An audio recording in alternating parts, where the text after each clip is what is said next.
Lots of people have questions about one of the games of Dead OST Collection 3. Disparity of the Dead is probably one of the most interesting projects in this compilation. And it's not so only because of the theme of the game, but the questions that the players ask. Especially the one about the ending. If you did not play the game, check it out, it's really good and interesting. The whole idea of the afterlife is presented differently in the game than we usually present it to ourselves. The afterlife of Disparity of the Dead is a surrealistic abstract nightmare, which can include everything imaginable. The whole world of this afterlife is built around different problems of those who lived before. There is a slight symbolism in some of the characters that you meet in the game. Some of them didn't get enough sleep, some of them do the same things that they did before they died, and the same can be said about the protagonist of the game. Our main hero is presented right in the title screen where we see his coffin being buried.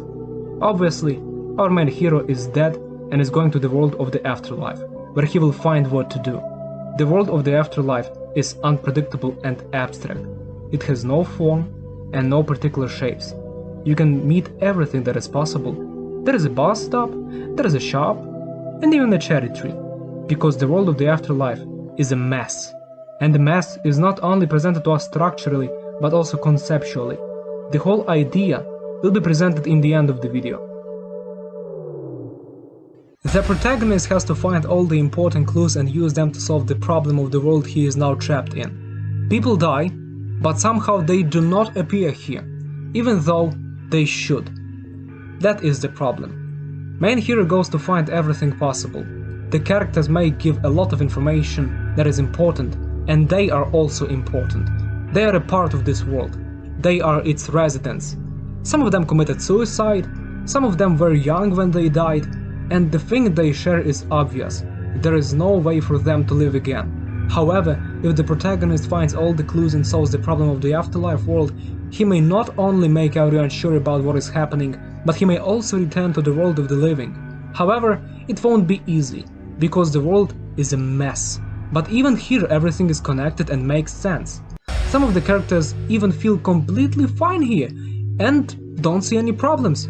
They cannot hurt you, and you cannot hurt them. For some reason this makes this place quite a chill one. But that doesn't make us forget what we are here for. We need to solve the problem of this world and get why is everything the way it is. The phone is probably one of the weirdest places in the game. For some reason, the undead can use it to hear the last words of the people right before they die. This world is dark. It is unpredictable and full of pain. Even though protagonist may go to the world of the living, there is no warranty he will be the same after all. After traveling the afterlife, detective can use all the evidence he collected, and those include the suicide note, which consists of 2 parts, the photo of the hand of an effigy, and a character who told you about this. Then, it's the code that everything here can't be real, and a cherry blossom. This is it. After solving the problem and collecting all the souls, here comes the end. The detective may just go away and return to the world of the living. Just before that, we need to think about one aspect. What is the existential horror of this game? Well, it is quite obvious. It presents us the afterlife we don't think of. It also shows us the conception of hell, which one of the characters mentions. This is the end. The never-ending existential nightmare, where you always look down and see nothing but a formless void beneath you that is always ready to take you, but will always return you to the beginning, where everything will be just the same way it was before. The afterlife is a repetitive everyday routine which has nothing to do with the world of the living. It steals the idea of death from us. There is no suffering except for the existential one, and there is nothing more to it. Only memories that will always be with you in this never-ending dark nightmare. We are always scared of the death. The fear of the unknown is probably one of the most powerful ones, and we sure see why. We cannot think of what will happen after our dead bodies are buried 6 feet under. Maybe there is a void, maybe there is hell, maybe there is nothing, or maybe there is suffering or something more, even more terrible. We never know. And this is what makes it so scary to us. We are completely vulnerable when we are facing death. There is nothing that can stop it. There is nothing that we can do with it. There is nothing we can correct. And this is the end. The never-ending nightmare of our own. In the same way, Life is presented in Disparity of the Dead. Life is unknown to us. We know what afterlife looks like, we know what to expect. But there is no way we can lose our chance to go back to the world of the living. There is no way we can stop. We must continue. We have to be alive. And after doing everything Detective could, he goes to the machine, which will return him to the world of the living. A promise is a promise. A deal is a deal. The problem is solved. The souls are collected. It is time to go home. And this is where the true horror begins.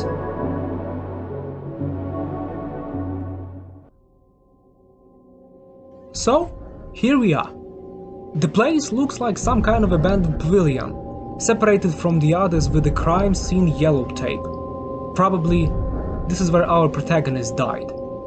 So there he is, just like he was before, probably alive. He wanders this place and everything seems very realistic. It's not like the afterlife at all, it's real. But after something weird happens. The corridor the detective is in becomes blurry. Everything becomes pixelized and a dark spot is blocking the end of the corridor. There is no way to proceed. The world breaks everywhere and becomes the end for detective, as it is liminal and completely dysfunctional. Everything becomes more and more blurry. There is an abominable sound coming from the corridors, but there is no way to escape. A giant face goes right towards the hero, and the loading screen is presented. It is different now. There is a fountain. The fountain is also shown in the afterlife. In the afterlife, it is a place where dead bodies lie. But apparently this is not the end. Everything is very, very blurry and barely visible. But the detective goes further. Now, the place is some kind of an apartment, and the detective looks like he is always not proportional. He's little. And when he goes to the room and looks unfitting in it, it seems more and more weird. After some time there is a door, darkness comes from it, devouring everything close to it. Apparently, going there is a mistake. Inside, there is only a closet, with a face inside of it. The player is shocked. What happens to the detective is unknown. The face looks deep inside the eyes of the player. And this is it. Now there is a loading screen again, and the player is in the world of the afterlife again. He is back, but no one is here. The place is dark and hollow, everyone is gone. The afterlife falls apart. No one could make use of it, and this is the end. The real one. So we need to talk about the ending of the game.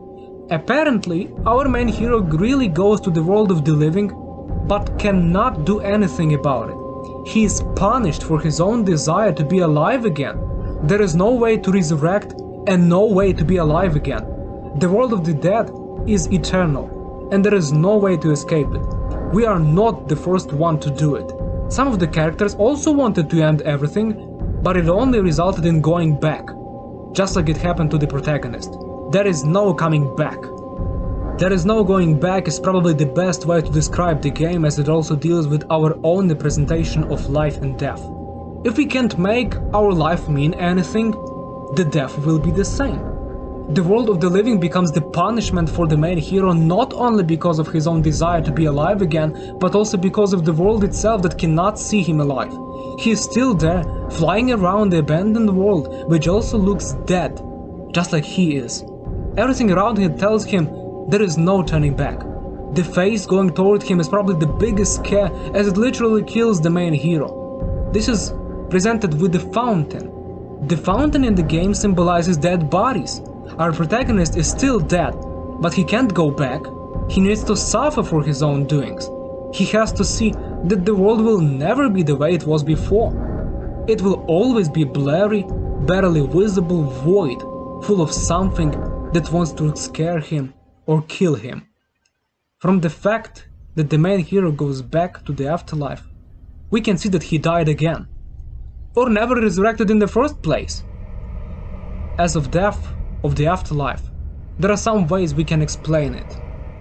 The first idea is that the afterlife could not function, so it died because there was no way to use it, and nothing could be done.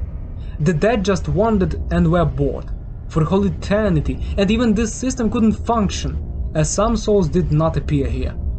The second idea is that the afterlife actually has to die, or even was never an afterlife in the first place. What if this place is some kind of a purgatory and the main hero actually failed his own quest to purify himself? He went against the system, and so he was killed again. The horror of disparity of the dead is unpredictable, just like death is.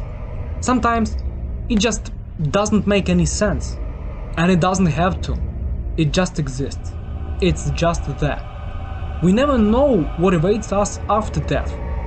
As it was said, we can never be sure about it, and this is what makes it scary to us.